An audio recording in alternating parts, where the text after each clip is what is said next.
Olá, somos do Centro Espírita Allan Kardec de Campinas. Estamos aqui para mais um estudo do Evangelho. Antes, vamos elevar nossos corações ao alto, agradecendo a Deus imensamente por essa oportunidade de mais um estudo do Evangelho de Jesus. Que nós possamos compreender na sua plenitude todo o ensinamento que o Mestre quer nos passar hoje. Que esses ensinos penetrem em nossos corações, em nossas mentes, para que possamos colocá-los em prática, galgando assim patamares maiores em nossa evolução. Hoje nós vamos dar continuidade ao capítulo 5, Bem-aventurados os aflitos. E esse capítulo nós iniciamos na semana passada e devemos ter mais algumas semanas de estudo, porque ele é bem longo, ele tem 31 itens, são 13 mensagens psicografadas pelos espíritos superiores, tamanha é a importância do tema. E é um tema que é inerente a todos nós, porque todos nós sofremos. Nesta parte do Evangelho, nós começamos a compreender as bem-aventuranças de Jesus, aqueles discursos que Jesus fazia no monte, conhecido como Sermão do Monte, é o texto mais importante do Novo Testamento, porque ele traz a essência do cristianismo. É, sem sombra de dúvida, o núcleo da mensagem de Jesus e representa os principais pilares da nossa fé. Nesse capítulo, o Evangelho nos esclarece sobre a justiça das aflições, porque uns sofrem mais do que os outros, levando a nos entender essa desigualdade de sofrimento. E se Deus é soberanamente bom e justo, não pode agir por capricho, com parcialidade.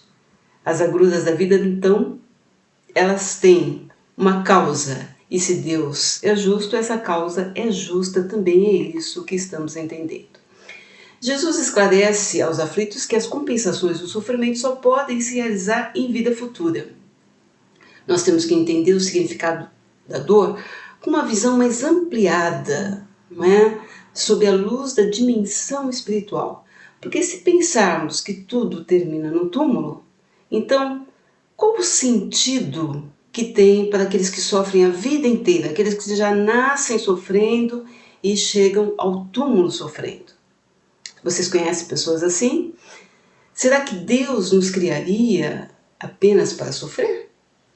No estudo da semana passada, nós entendemos que as causas dos problemas pelas quais passamos podem estar, então, nesta vida, erros cometidos nessa vida, ou originado em vidas passadas.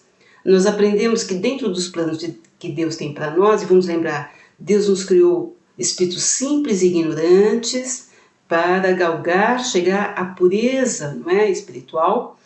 Então, as expiações, que são as sanções disciplinares, as reparações do mal que praticamos, bem como as provas que muitas vezes nós mesmos pedimos a Deus para a nossa evolução, elas vão nos burilando como a pedra que nasce bruta e que se torna um diamante.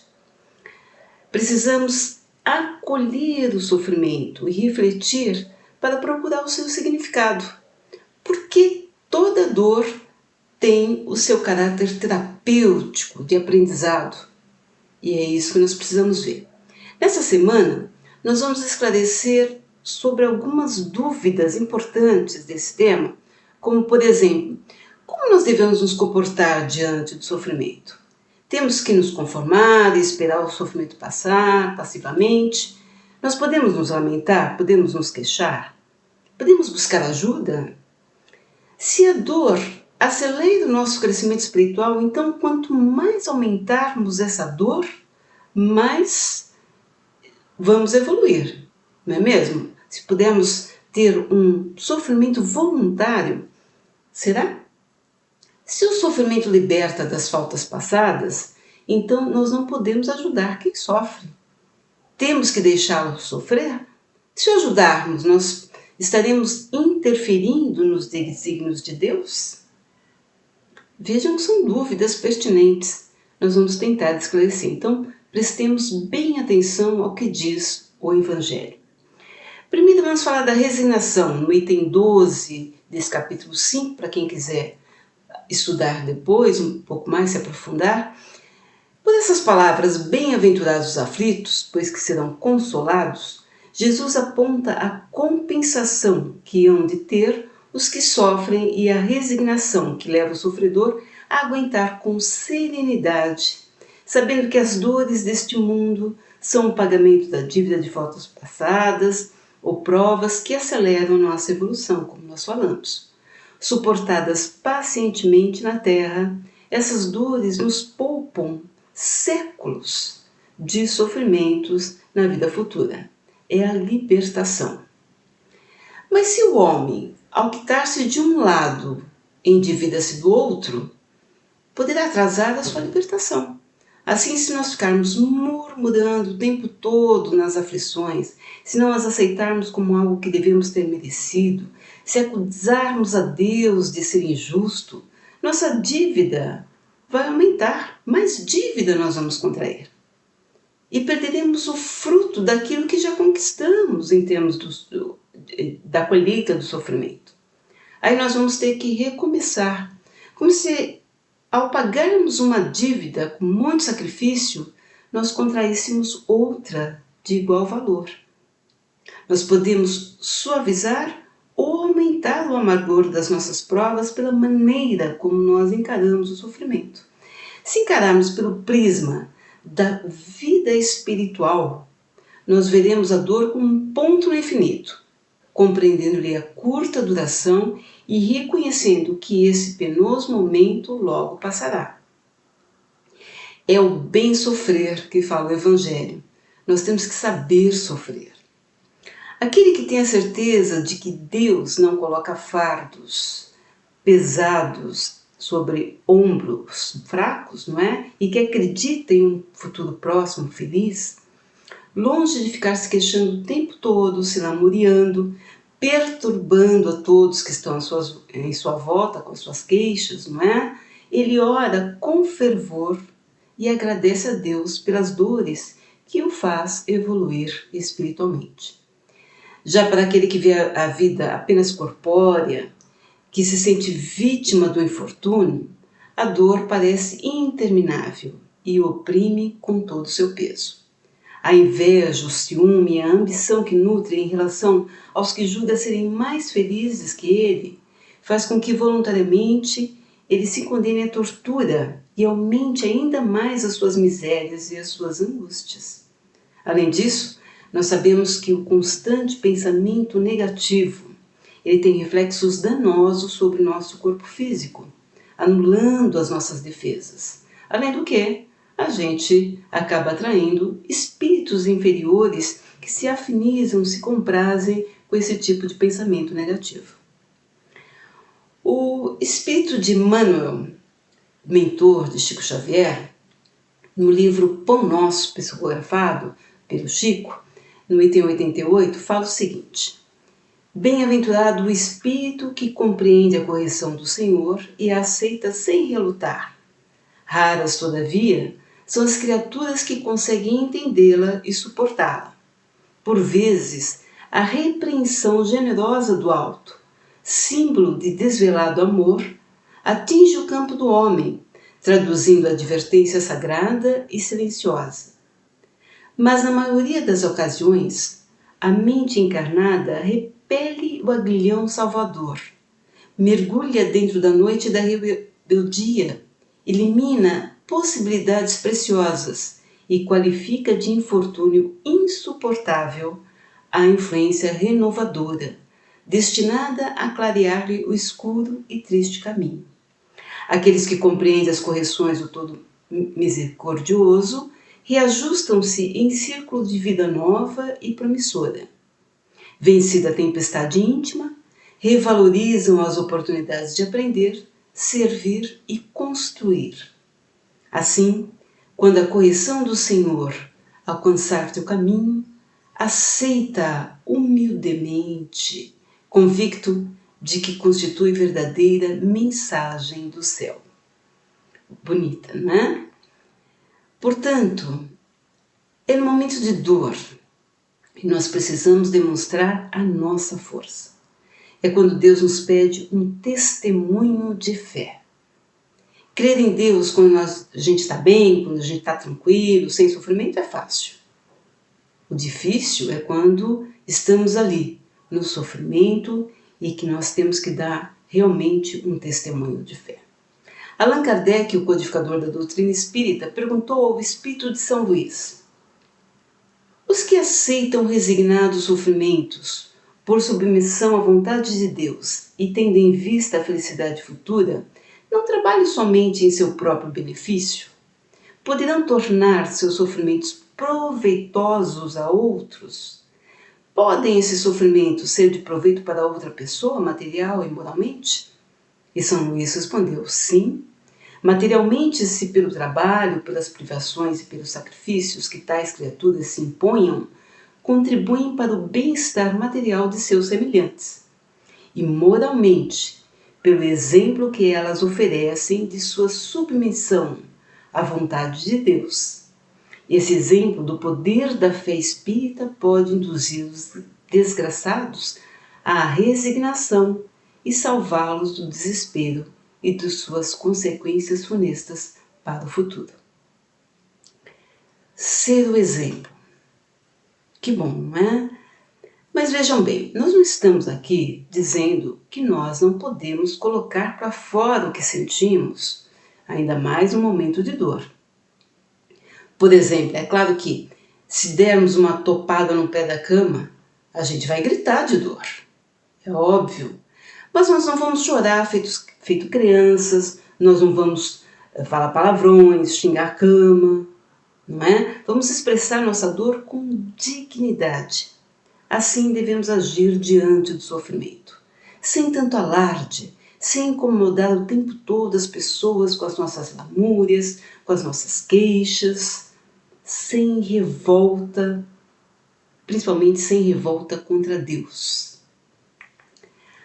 Agora, tudo bem em aceitar as provas com resignação, mas podemos então fazer mais?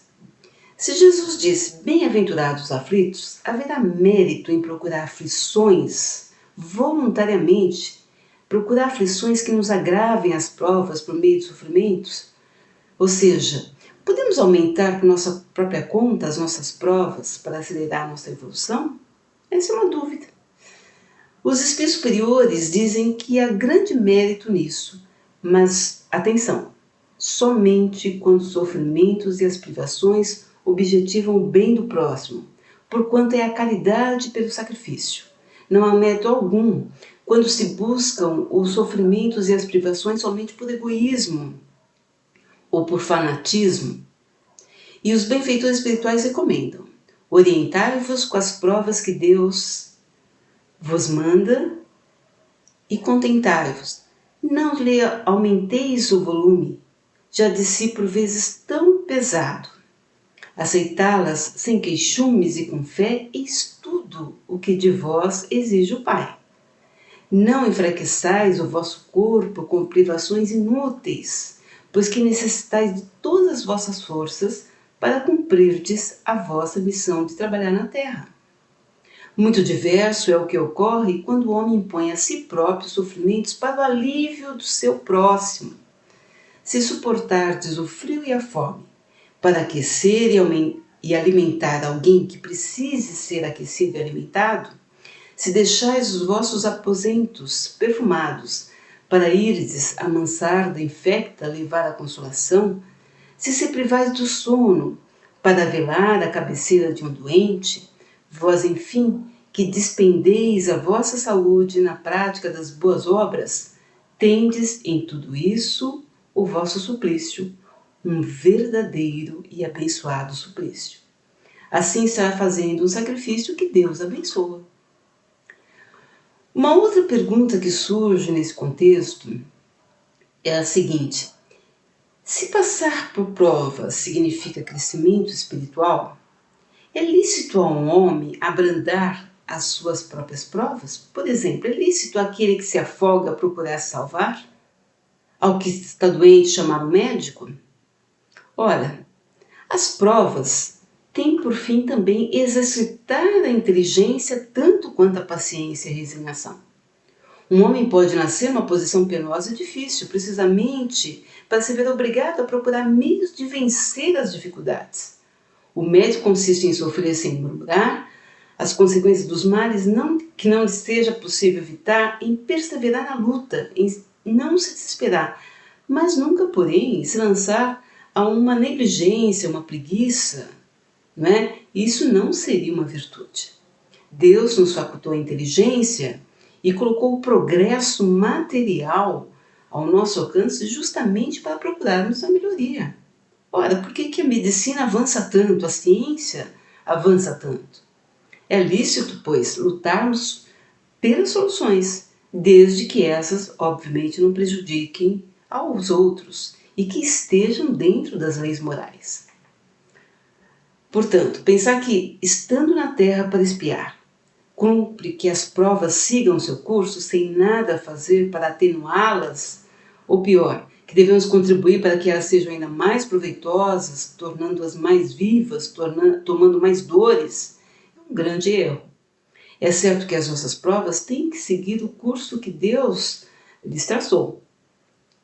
Mas nós conhecemos esse curso. Nós sabemos até onde as provas têm de ir. Sabemos se o nosso Pai misericordioso não terá designado um fim a elas no momento propício? Uma outra questão que surge também, quando falando dessas provas e expiações, pode alguém colocar um fim às provas do outro, do seu próximo? Ou deve, para respeitar os desígnios de Deus, deixar que sigam seu curso também? E aí, quem nos responde é o Espírito Bernardim no Evangelho.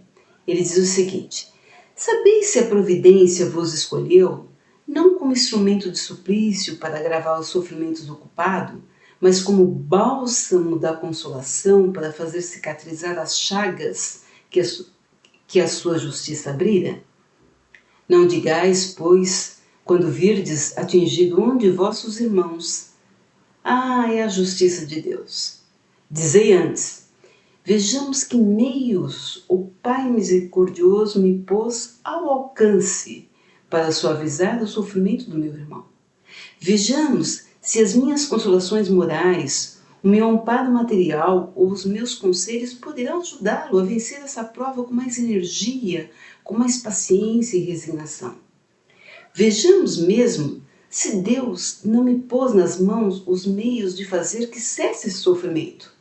Se não deu a mim, também como prova, como expiação, talvez, deter o mal e substituí-lo pela paz. Ajudai-vos, pois, sempre, mutuamente, diz o Espírito Bernardim, nas vossas respectivas provações, e nunca vos considereis instrumentos de tortura. Bem esclarecedor, não é? Ou seja, temos que fazer tudo o que estiver ao nosso alcance para abrandar as nossas provas e a dos outros, mesmo que essas sejam para o nosso crescimento espiritual. Sairemos ganhando todos nós. Muitos também se perguntam: será lícito abreviar a vida de um doente que sofra sem esperança de cura? E esta é uma dúvida constante. Vamos supor, um homem está agonizante, como uma presa de cruéis sofrimentos. Sabe-se que seu estado é desesperador. Será caridoso da nossa parte poupá-lo dessa agonia, apressando-lhe o fim? Recorrer à eutanásia, por exemplo? Categoricamente não. Nós sabemos os planos de Deus? Os médicos nunca erraram nas suas previsões, nos seus diagnósticos? Ainda que o moribundo haja chegado ao último extremo, ninguém pode afirmar com segurança que lhe haja soado a hora derradeira.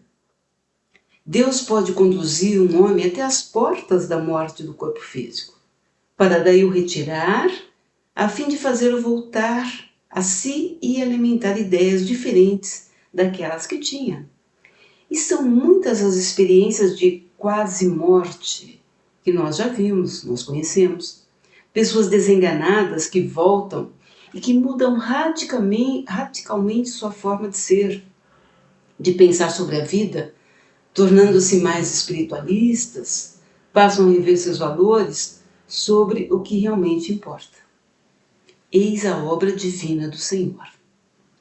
E mesmo que a morte do corpo físico venha a acontecer, nós sabemos que este sofrimento dos últimos momentos ele é importante para a depuração do espírito, para depurar um pouco mais antes da reentrada no plano espiritual, antes da volta à nossa pátria espiritual.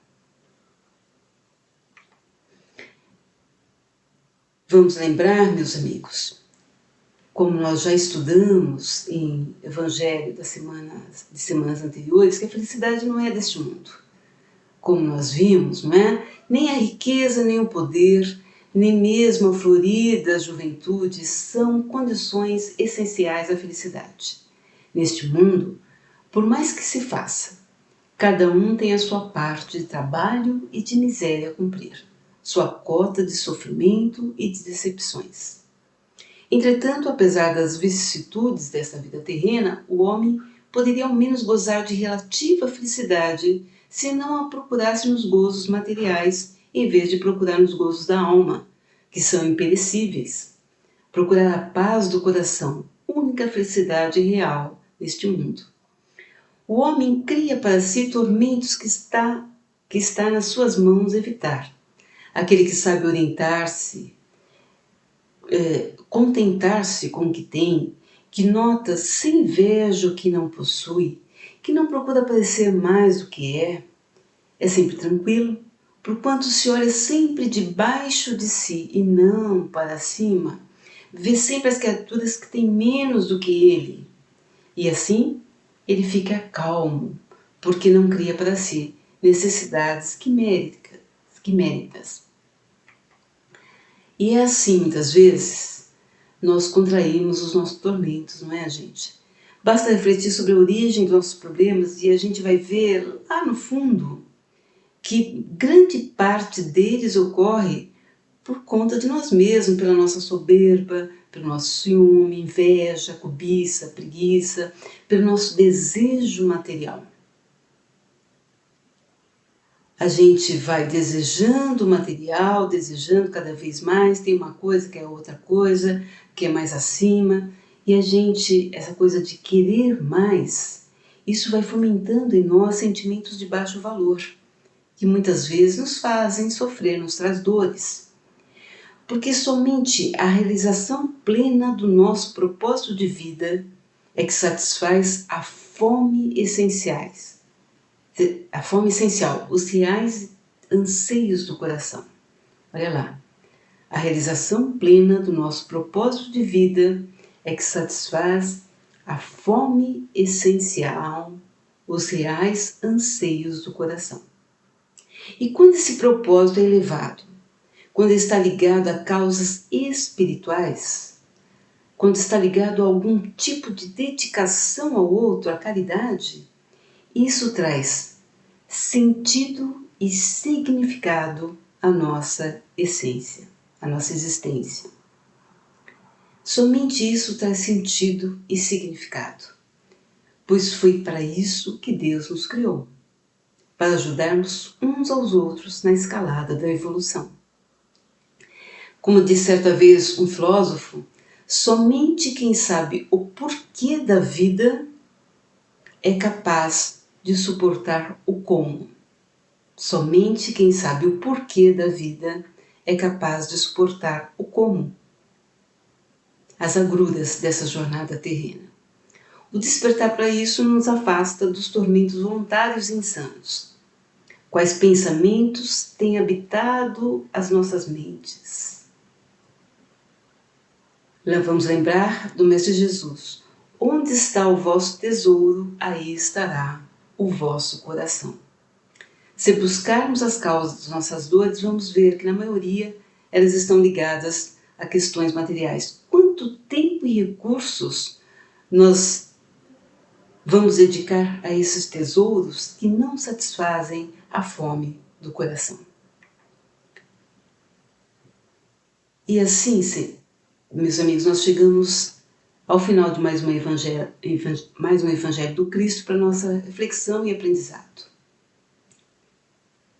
Esse capítulo tão importante que fala das aflições, que nos orienta a suportá-las sem queixas, sem tantas queixas, sem tanta lamúria, com resignação, mas com inteligência, buscando as soluções, ajudando o nosso próximo a amenizar também as dores dele, porque amenizando as dores do outro, nós estaremos nos ajudando. Às vezes, quando estamos com muita dor, muito sofrimento, uma oração nos ajuda tanto, nos alivia tanto. E se for uma oração ainda por outro, isso nos traz ainda mais benefícios. Para encerrar, nós trouxemos um poema da nossa querida e saudosa Terezinha Oliveira, que dedicou toda a sua vida a espalhar os ensinamentos de Jesus e a doutrina dos Espíritos. Este poema ele fala das aflições, trazendo um paralelo com a chuva, não é, que está tão forte nessa época do ano, e o título é A Chuva e a Dor. Se a chuva é recusada pela terra, formam-se o pantanal e a corredeira, que destroem vingativos a hostil hospedeira. Mas se amiga e fraterna ela os braços de serra e as águas acolhem em seu interior, a semente germina e desabrocha a flor. Se a alma em revolta não aceita a dor, surgem o desespero e a amargura, que consomem e maltratam a infeliz criatura. Mas se ela abraça o sofrimento benfeitor, ressurge diferente, transformada, melhor, mais sábia e forte, em Deus purificada. Vamos então agradecer mais uma vez ao Pai por essa mensagem tão bonita do Evangelho,